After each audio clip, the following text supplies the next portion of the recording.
السلام علیکم بچوں، میں آپ کی teacher school UPS Nipora class 8 subject Urdu. بچوں جو ہمارا آج کا ٹاپک ہے وہ گیہوں کا دانہ۔ بچوں ہم نے لیسن ختم کیے اور الفاظ ماننے کوشچن ہم نے کر دیا۔ آج ہم اس کا لاسٹ کوشچن کریں گے۔ خالی جگہوں کو پر کیجیے۔ بچوں پیج نمبر ہے 46۔ غور سے دیکھا تو معلوم ہوا کہ وہ انڈا نہیں ڈیش ڈیش کا دانہ ہے۔ کس کا دانہ تھا؟ گیہوں کا۔ بچوں آپ نے کہانی پڑھی، آپ کو سمجھ آئی ہوگی۔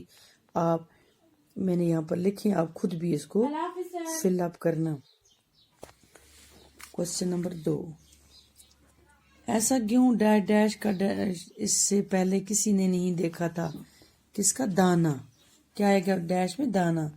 اپنے پڑوسی کے مال کی طرف للچائی ہوئی ڈیش ڈیش سے نہ دیکھنا چاہیے۔ کیا آئے گا اس میں؟ نظر۔ نمبر 4، اس وقت ہر انسان اپنی ڈیش ڈیش پر بھروسہ کرتا۔ کس پر کرتا تھا؟ محنت پر بھروسہ کرتا تھا۔ نمبر 5، اس لیے اس کا گیہوں اتنا بڑا ہوتا تھا کہ دیکھنے میں انڈے کی ڈیش ڈیش لگتا تھا، انڈے کی طرح لگتا تھا۔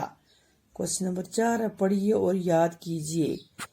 عقل مند صحت مند، ضرورت مند درد مند، غیرت مند گنہگار، دیندار مالدار، شاندار حیادار، دیانتدار ایماندار۔ بچوں ہمارا لیسن ختم ہو گیا۔ انشاءاللہ کل ہم نیکسٹ لیسن شروع کریں گے۔ آپ اس کوشچن کو اپنی کاپی پر لکھنا اور زبانی یاد کرنا۔ اللہ حافظ۔